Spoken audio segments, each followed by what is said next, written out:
Bonjour à tous, donc la petite vidéo pour vous expliquer rapidement la correction de l'activité 3 pour que vous puissiez mieux comprendre ces corrections d'activité. Alors là c'est sur l'activité électrique du cœur, donc je vais juste rapidement expliquer comment je réponds aux questions. Donc première question, vous avez à analyser ce graphique là du patient sain et vous devez calculer la durée entre deux contractions auriculaires.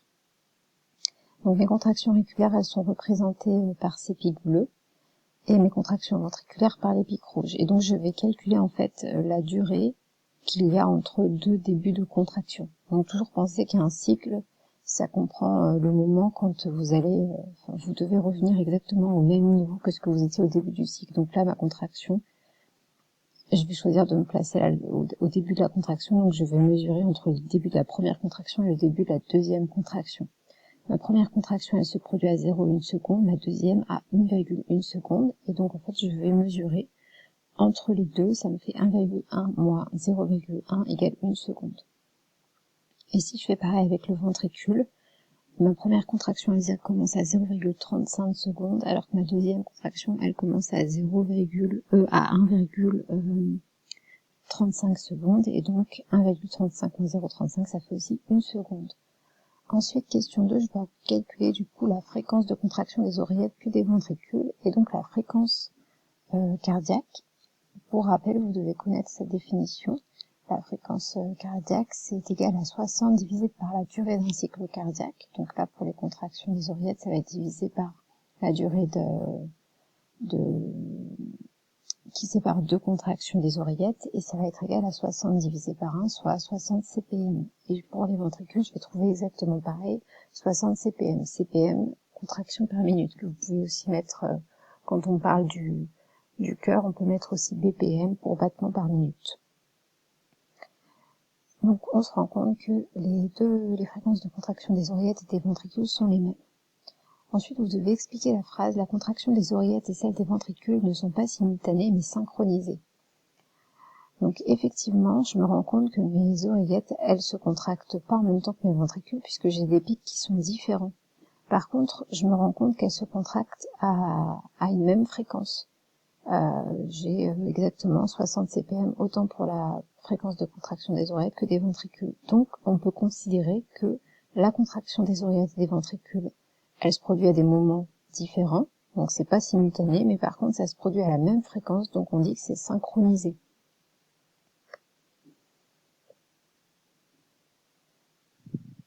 Après vous deviez refaire les mêmes calculs pour Monsieur X, et donc là si vous refaites exactement selon le même processus, je vous laisserai regarder le graphique, le calcul pour la durée séparant deux contractions auriculaires et deux contractions ventriculaires, vous allez trouver à chaque fois 1,5 secondes.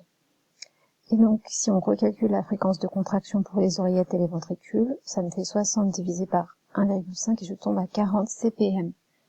Ok. Donc, après, vous devez faire le lien avec le signe clinique ressenti par Monsieur X dans le contexte. Dans le contexte, on vous dit que Monsieur X, il souffre de bradycardie. Donc la bradycardie, c'est un ralentissement du rythme cardiaque. Et donc effectivement, c'est bien ce qu'on remarque. On remarque que là, les contractions des ventricules et des oreillettes, ça se produit à une fréquence de 40 CPM, donc c'est peu. Je vous rappelle que pour un individu normal au repos, on a normalement un rythme cardiaque qui est de 60 à 70, 80 CPM. Donc là, vous voyez que vous êtes bien en dessous.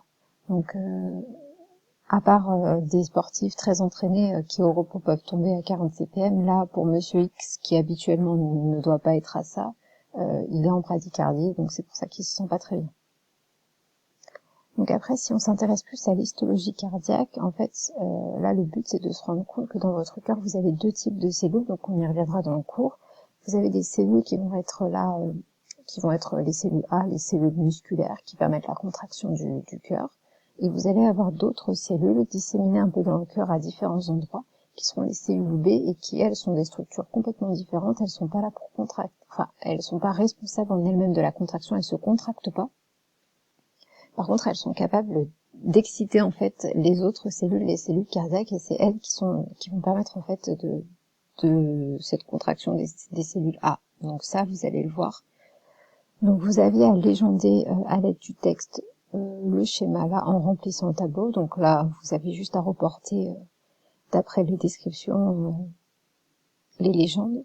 Donc pour ça, il faut que vous soyez capable de comprendre simplement la partie supérieure de l'oreillette, le plancher, c'est-à-dire le bas de l'oreillette, etc. Donc si vous avez des questions, vous me direz, mais je pense que ça pose pas de soucis. Et après, par contre, vous deviez analyser les petites expériences qui étaient là. Donc moi, ce que j'aime bien faire dans ces cas-là, quand on analyse, c'est faire carrément un tableau. Après, vous faites comme vous voulez, mais pour bien différencier analyse et interprétation. C'est-à-dire d'abord, je vais analyser ce qui se passe et derrière, je vais interpréter ce que ça veut dire. C'est toujours ça le but des expériences, hein, c'est d'essayer de démontrer quelque chose. Donc pour ma première expérience, ce que je vais me rendre compte, c'est que mes cellules A en culture seule, elles peuvent ni se dépolariser ni se contracter. D'accord? C'est ce que montre l'expérience 1. Donc comment je vais interpréter ça? Je vais interpréter que les cellules A, elles sont pas douées d'auto-excitabilité, c'est-à-dire que toutes seules, elles sont pas capables de s'auto-exciter, de se dépolariser. Et elles sont pas non plus douées d'autocontractibilité, c'est-à-dire qu'elles sont pas capables de se contracter toutes seules. Donc elles ont besoin, en gros, d'autres cellules pour se dépolariser et se contracter.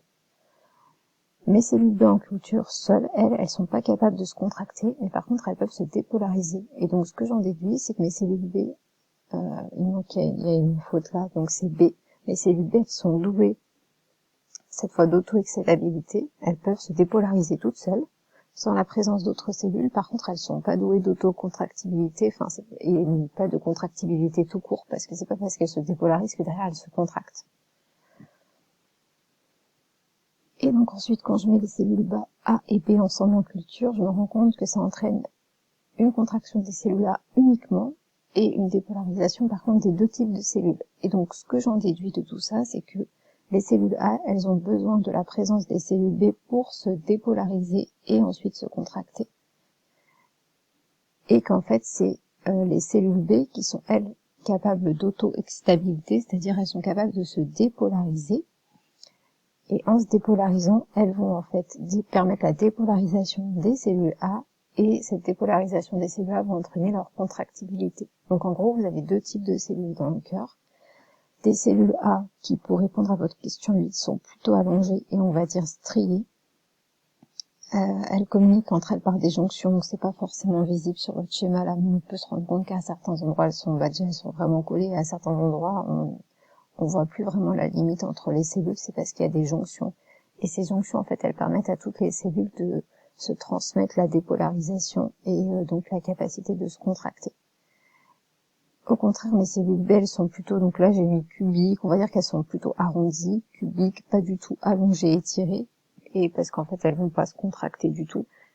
Par contre, elles sont très serrées les unes les autres, et en fait elles forment ce qu'on appelle des jonctions elles aussi, c'est-à-dire il y a des endroits où elles communiquent entre elles, et ces cellules, elles sont capables en fait de se dépolariser, et cette dépolarisation, elle se fait, quand elle commence dans une cellule, elle se passe à toutes les autres cellules.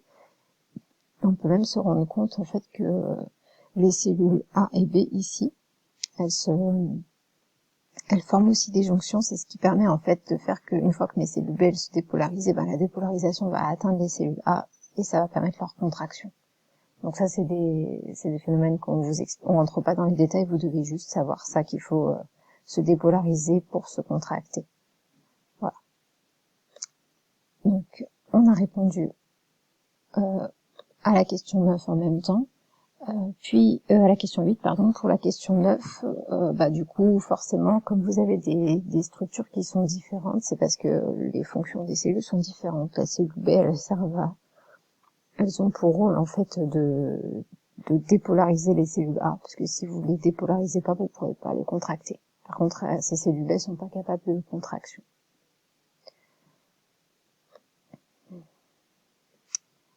Ensuite, vous deviez analyser le document. Donc là, il y avait une faute dans votre activité, c'était bien le document D, mais bon, je pense que vous aviez compris, puisqu'il fallait analyser le rôle de chaque foyer nodal, et puis après, du coup, vous aviez le document en dessous qui portait le même titre. Donc, pareil, j'ai fait un tableau d'analyse, parce que je trouve ça plus simple. À vous de voir comment vous voulez présenter, mais il ne faut pas oublier que dans l'analyse, vous avez toujours une partie d'interprétation après. Donc, pour la première expérience, sans manipulation, vous vous rendez compte que votre cœur se contracte à un rythme de 100 BPM, donc on va dire que dans notre cas, dans le cas de cette expérience, l'interprétation qu'on peut en faire, c'est que la contraction moyenne du cœur, sans manipulation, elle est de 100 BPM. Dans la deuxième expérience, on détruit les cellules nodales, et l'analyse que l'on en fait, c'est que ça entraîne un arrêt de la contraction du cœur. Donc, qu'est-ce qu'on peut interpréter? C'est que le tissu nodal, il est indispensable à la contraction cardiaque, c'est-à-dire qu'il est responsable de ce qu'on va appeler l'automatisme cardiaque. Sans ce tissu nodal, vous n'êtes pas capable d'avoir de contraction du cœur. Donc, il est vraiment très important. Si on détruit cette fois les cellules du nœud sinusal, ça va entraîner une diminution du rythme cardiaque à 50 BPM sans désynchronisation des oreillettes et des ventricules. Donc, qu'est-ce que ça signifie? Ça signifie que mon nœud sinusal, il va influer sur le rythme cardiaque, d'accord? Il va jouer sur le rythme cardiaque, par contre, il va pas du tout jouer sur la synchronisation des oreillettes et des ventricules. En fait, ce nœud sinusal, c'est ce qu'on va appeler le rythmeur ou le pacemaker du cœur. Si je détruis les cellules du nœud septal, ça va ralentir la contraction. Il y a un T là, j'ai fait une faute. Ça ralentit la contraction des ventricules à 50 BPM, alors que les oreillettes continuent de se contracter à 100 BPM. Donc ça, c'est ce que j'analyse de l'expérience. Qu'est-ce que ça veut dire? Ça veut dire que mon nœud septal, il permet d'assurer la contraction des ventricules de façon synchronisée avec celle des oreillettes. Ok, puisque là, on se rend compte que mes ventricules, ils vont se contracter de façon désynchronisée avec les oreillettes, ce qui est un problème. Et si je détruis enfin le faisceau de His, ça va ralentir fortement la contraction des ventricules sans influer sur la contraction des oreillettes. Donc j'en déduis que mon faisceau de His, il influe sur le rythme de contraction des ventricules uniquement, il joue pas sur les oreillettes. Voilà. Donc vous devez être capable en fait d'analyser des expériences comme ça. Vous avez des observations qui sont faites, vous devez les analyser puis interpréter ce que ça veut dire. Donc en gros, toutes ces expériences, elles ont montré que votre tissu nodal, il était indispensable à la contraction de votre cœur. C'est lui qui est responsable en fait de l'excitabilité de votre cœur et du fait que ça va entraîner une dépolarisation de vos cellules cardiaques qui vont ensuite se contracter. Et qu'en fait les autres nœuds ou faisceaux, ils vont plus se jouer sur soit la synchronisation oreillette-ventricule, soit sur le rythme soit du ventricule, soit de l'oreillette, d'accord? Mais en gros, ils sont secondaires. Ensuite, vous deviez utiliser des termes pour former une phrase. Alors, c'est pas toujours très simple à faire. À vous d'essayer de voir. Moi, du coup, ça me fait une phrase un peu à rallonge. Votre cœur, il se compose de deux types de cellules. Les cellules nodales qui sont auto-excitables et qui peuvent se dépolariser seules, comme on l'a vu précédemment, et les cardiomyocytes. Donc cellules musculaires du cœur qui peuvent se dépolariser mais pas seules. Donc à l'aide des cellules nodales, et sont, elles, contractiles, c'est-à-dire douées de contraction. Une fois qu'elles sont dépolarisées, elles se contractent, ce qui n'est pas le cas des cellules nodales. Et enfin, on passe à la partie 3, qui est l'enregistrement de l'activité électrique du cœur, donc un grand classique, le CG. Et l'analyse de CG, il y avait de l'ECG l'année dernière au bac, donc pas sûr que ça retombe cette année, mais c'est possible, hein. On n'est pas à l'abri, si bac il y a, bien sûr. Donc, je vous passe le contexte. On passe directement sur l'ECG normal, où vous avez différentes zones, donc on reviendra dessus en cours. D'accord, je vais pas les décrire, de toute façon on vous expliquera exactement ce que c'est. Ça correspond en fait à au phénomène qu'on a déjà décrit dans l'activité suivante. D'accord, donc la contraction des oreillettes, suivie de ma contraction des ventricules, puis la diastole générale. D'accord. Vous, ce qui est important à savoir faire sur un ECG, c'est être capable de délimiter un cycle. Donc un cycle, il faut toujours que vous choisissiez un endroit qui est bien typique. Et c'est exactement comme tout à l'heure, vous allez jusqu'au même endroit qui se produit sur le cycle suivant. Donc là, je commence juste au début de mon onde P, quand elle commence à augmenter, et je vais me placer exactement au début de mon onde P sur le cycle suivant. Et donc ça représente un cycle entier. Et après, je vais m'aider de mon échelle. Donc là, comme elle n'était pas visible, je vous l'avais mis. Légende 5 petits carreaux correspond à 0,25 secondes. Donc c'était la légende qui était là. Et donc si je sais que 5 petits carreaux correspond à 0,25 secondes, moi j'ai compté que mon cycle de là à là, ça faisait 19 petits carreaux. Donc ensuite, je vais faire un produit en croix. Et mon produit en croix va donner ensuite un résultat de 0,95 secondes. En utilisant la même formule que précédemment, je calcule ma fréquence cardiaque qui ici sera de 63 BPM. Donc bien sûr, ça varie d'un individu à l'autre, c'est pour ça que vous ne retombez pas toujours sur la même chose. Et enfin, dernière petite partie d'activité, on en discutera si vous avez besoin, mais là j'arrive au bout de la vidéo, donc merci pour votre attention.